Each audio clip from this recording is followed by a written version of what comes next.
Ever find yourself wanting to really get a handle on a complex figure, someone controversial? Like a political lightning rod, mate? Right? Exactly. Today, that's what we're doing. We're diving deep into Rodrigo Duterte's time as president in the Philippines, specifically his, let's say, very talked about approach to crime and justice. Mm, Think of this as, your shortcut to understanding his policies on things like vigilante justice and, of course, the war on drugs. right. Rodrigo Duterte, the 16th president from 2016 to 2022.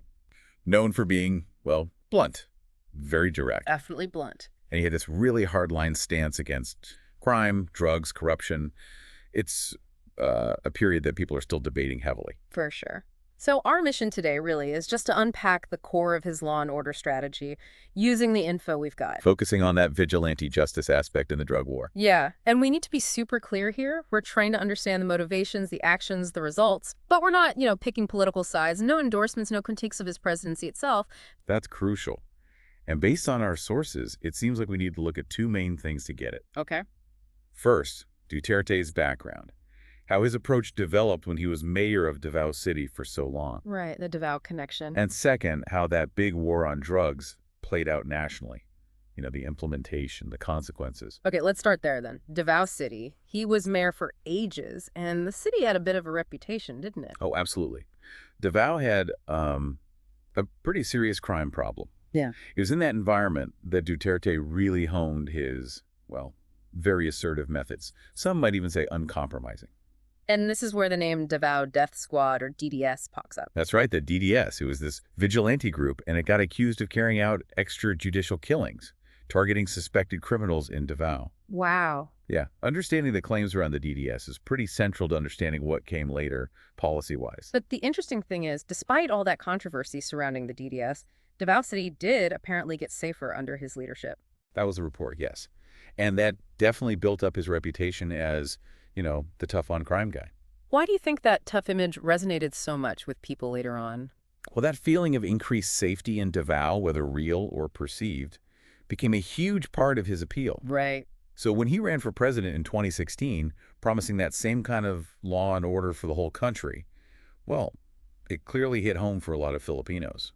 People frustrated with crime, worried about drugs. Maybe a feeling that the usual ways weren't working. Perhaps a sense that maybe something more forceful was needed. Yeah. Which, leads us straight into the war on drugs. Yeah, the defining and definitely most controversial part of his presidency. Yeah. When he took office, he launched this campaign with some pretty bold promises, right? Incredibly bold. The initial goal, stated publicly, was to wipe out drug crime in just 6 months. 6 months. Yeah. What actually unfolded was much longer, much bigger, a nationwide crackdown that unfortunately led to thousands and thousands of deaths. And Duterte himself, his language was so strong that, quote, shoot them because I will protect you.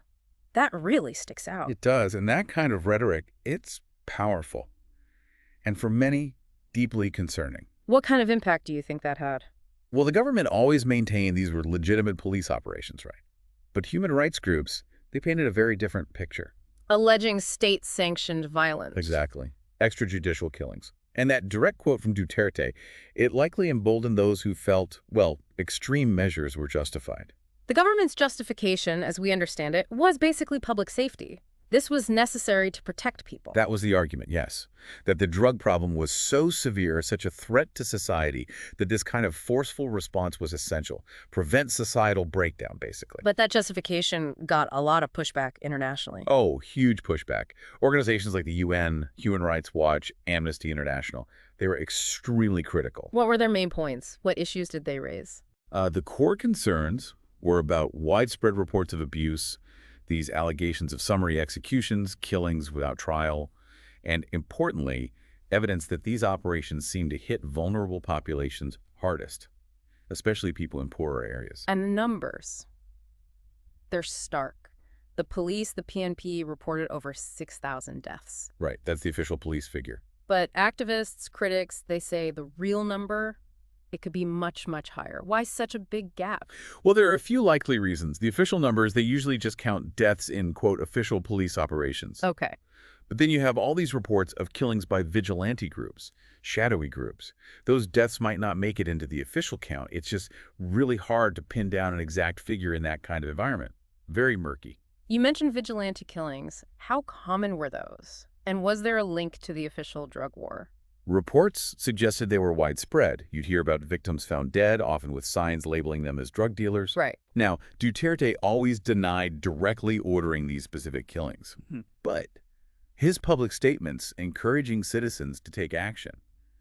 You could argue that created an atmosphere where these things could happen, maybe even feel, implicitly okayed. Which raises big questions about the rule of law. Absolutely. And it shows how divided things were within the Philippines itself. Yeah, some people saw him as a hero, right? A necessary force. Definitely. While others were deeply worried he was undermining democracy, human rights. What do you think drove that split? What were the factors behind such different views? It's probably a mix of things. For supporters, maybe deep frustration with crime, a feeling that only drastic action would work.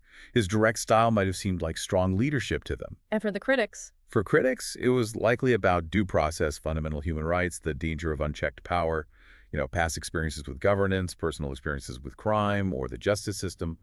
All that probably played a role, too. And this division, it definitely spilled onto the world stage, the international reaction you mentioned. Yeah, largely condemnation, concern, the UN calling for investigations. And then, significantly, the International Criminal Court, the ICC, launched a formal probe in 2021. The ICC? That's the International Court for the most serious crimes, right? Like crimes against humanity. Exactly. Genocide, war crimes, crimes against humanity. It's a big deal. And Duterte's reaction to all this scrutiny wasn't exactly welcoming, was it? Not at all. Very defiant. In fact, the Philippines actually pulled out of the Rome Statute. Pull out? Yeah, withdrew from the treaty that created the ICC. It sent a pretty clear message rejecting that kind of international oversight. Interesting. Beyond just fighting drugs, were there arguments that this whole war on drugs served other political aims? Well, some critics definitely suggested that the intense focus helped consolidate power, maybe silence opponents, shift attention away from other big problems the country was facing, like economic issues. It's complicated. Very. Multiple layers there. And it wasn't just suspected drug users or dealers facing pressure. Our sources mentioned challenges for journalists, activists, too. Yes, there were definitely concerning reports about that. Intimidation, harassment, even violence against people or groups critical of the administration and its policies. Creating a kind of chilling effect. Potentially, yeah. Making it riskier to speak out, to investigate, which impacts things like press freedom, freedom of expression. There's a 2021 Human Rights Watch report mentioned in our sources. What did it find? That report, it documented widespread violations. Basic rights, right to life, liberty, security. And it stressed again that these abuses hit marginalized communities disproportionately. And the killings. Many killings were carried out by unidentified attackers, masked gunmen often operating with impunity. Little sign of real investigation or accountability in many cases, according to the report. So as his term wrapped up, he left behind a country really split down the middle. How do we even begin to sum up his legacy with such opposing views? It's tough. Inherently complex, inherently divisive. Supporters will point to him as a strong leader, decisive against crime, standing up for the Philippines internationally. Maybe point to feeling safer in some areas. Possibly, yes. They might see that as proof his methods worked. And the other side, the critics. They see a legacy where the rule of law took a beating, where human rights were systematically ignored, where potentially a climate of impunity took hold. They worry about the long-term damage to democratic institutions, the normalization of violence. And even though he's out of office, his influence seems to stick around. It does. I mean, those deep splits in society are still there. The drug war left deep scars. And you still hear constant calls from human rights groups for accountability, for justice, for victims. The debates haven't gone away. Not at all. They're still a huge part of the political conversation. And those big questions, they still hang in the air, don't they? His alleged link to the DDS back in Davao, the real death toll of the drug war, the lasting impact on Philippine democracy. Exactly. Those are questions that aren't settled. They'll likely be debated, investigated, reflected on for years to come as the Philippines works through this period of its history. Okay, so let's try to recap this deep dive.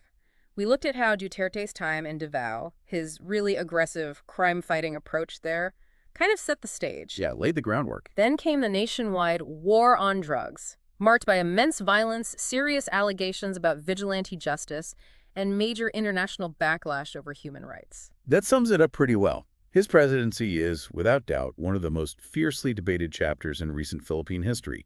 Strong support from some, intense criticism from others.